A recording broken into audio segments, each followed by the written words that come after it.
Olá, meus amores, tudo bem com vocês? A nossa aula de hoje é de arte com o 6º ano e hoje nós vamos iniciar um novo capítulo, que é o capítulo 8, que tem como título Hoje Tem Palhaçada.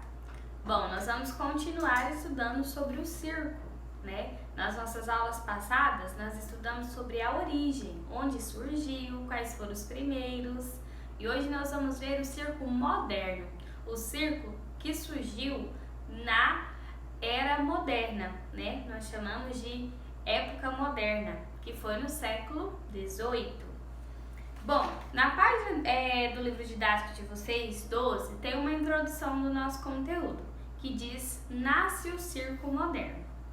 Bom, nós vimos que o circo tradicional, né, a forma, né, a prática de apresentações de entretenimento para o público surgiu, né, em Roma, na Grécia, na Idade Antiga, né, nos séculos passados. Já o circo moderno do século XVIII, a gente percebe que ele não é tão antigo, né? Nós estamos no século XXI, então a gente tem aí um circo moderno.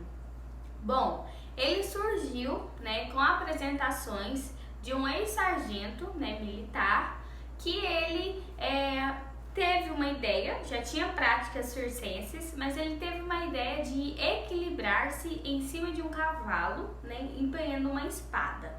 Isso chamou a atenção de vários públicos e ele se apresentou em um palácio da Inglaterra, né, para o rei Luís XIV, e então ele ficou conhecido, né, e ele começou a praticar, né, essas apresentações para o público, né, dando início à prática circense moderna, né. O nome dele é Philip Astley, né, ele é inglês e considerado o pai do circo moderno. Bom, e a partir das apresentações, né, dele, ele deu início também aos malabaristas, aos acrobatas e aos palhaços. E essas apresentações passaram a ter um lugar, e este lugar foi chamado de picadeiro, que é a parte circular do circo. Vocês já foram em um circo? Vocês já perceberam que as arquibancadas, né, as cadeiras, elas ficam em formato de círculo, né? E ao centro da tenda tem ali uma divisória, né, circular, que é chamado de picadeiro. É onde os artistas, né, treinam e onde eles fazem as apresentações. Bom, o circo moderno, ele é um pouco diferente do circo que nós conhecemos lá na Idade Antiga, né? Aqui ele já tem a cara do circo que nós conhecemos, aquele circo que nós vamos, né, quando ele vem para nossa cidade. E a partir do momento que o circo moderno ele foi criado, né, ele passou a ser móvel, né? Ele não ficou fixo em um lugar como era na Idade Antiga, né? Por quê? Porque os artistas circenses, né, eles trabalham, né, para se sustentarem. O trabalho de ser malabarista, de ser palhaço, né, de ser equilibrista, é um trabalho, eles ganham com isso. E eles ganham, né, apresentando em várias cidades. Por isso que quando o circo vem para nossa cidade, é a oportunidade, né, deles ficarem aqui e ganharem dinheiro com suas apresentações. Então, além do circo ser uma arte, né, ser uma prática artística, ele também é uma forma de ganhar dinheiro com as apresentações, né, de tirar o seu sustento. Por isso que muitas famílias circenses, elas moram em trailers, né, que são aquelas casas móveis, aqueles caminhãozinhos, né, que tem toda uma estrutura de casa, tem cozinha, tem banheiro, né, tem tudo para você morar ali dentro.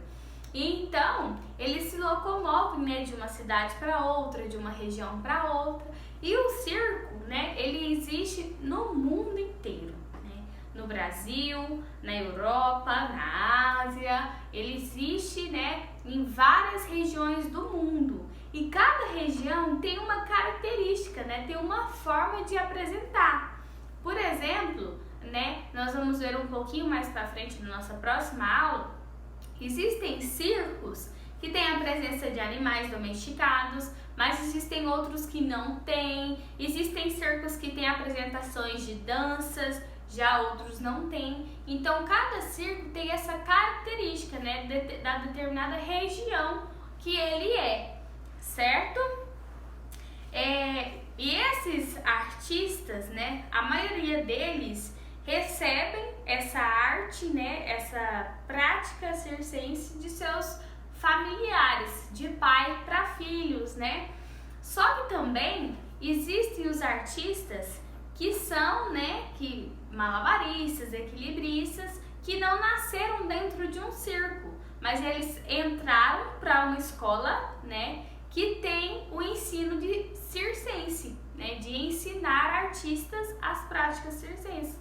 Como, por exemplo, a gente vê apresentações de rua, né, de malabaristas, de equilibristas, vocês já viram? Aqui na cidade de Goiás sempre tem, né, aquelas pessoas que trabalham nas ruas com suas apresentações circenses, sejam mágicos, equilibristas, malabaristas, eles ganham com isso, né, apresentando a sua arte.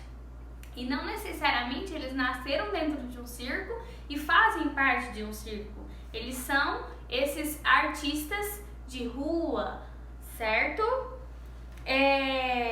Agora nós vamos ver um pouquinho também um artista que comparou a estrutura de um circo com um barco, né? Quando a gente olha a estrutura da tenda de um circo, né, a gente vê a mesma coisa de olharmos para um grande barco, né, com suas velas e tudo mais. Esse artista que fez essa comparação é Frederico Fellini. Bom, nós vamos ler os pontos que ele destacou, né, que ele acha parecido, né? Ele fez essa comparação entre um barco e a estrutura de um circo. Vamos lá, na página 13 e na página 14.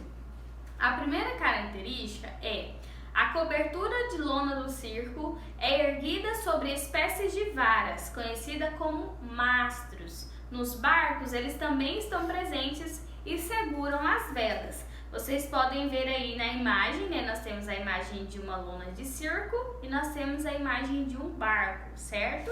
Na página 14, escadas de corda e nós de marinheiro são outros elementos em comum. Ventos e tempestades são uma ameaça para ambos, podendo fazer um barco naufragar e a lona do circo sair voando. Marinheiros e trapezistas enfrentam alturas com auxílio de cordas, os primeiros para fazer ajustes em suas embarcações e os últimos para realizar números artísticos. Há relatos de que no passado marinheiros ganhavam algum dinheiro fazendo exibições acrobáticas nos portos e nas praças em que ancoravam. Então esse artista ele fez esse comparativo, né, entre o barco, né, a estrutura do barco e o circo, né? E a gente analisando, a gente vê essas características que são semelhantes, né, elas se assemelham. Mas nem todo circo vai ser assim, né? Como eu disse, cada circo ele tem a sua estrutura, ele tem a sua característica devido, né, à sua região. Os circos brasileiros são diferentes dos circos europeus, como por exemplo a gente tem o exemplo do Cirque du Soleil, que é um circo francês. Então ele tem as suas características de apresentações diferentes dos circos tradicionais que a gente vê, por exemplo, aqui na nossa cidade, né, em outras cidades. São apresentações diferentes. Essa foi a nossa aula de hoje. Qualquer dúvida que vocês tiverem sobre o conteúdo ou do conteúdo passado, alguma curiosidade, vocês podem mandar, tá bom?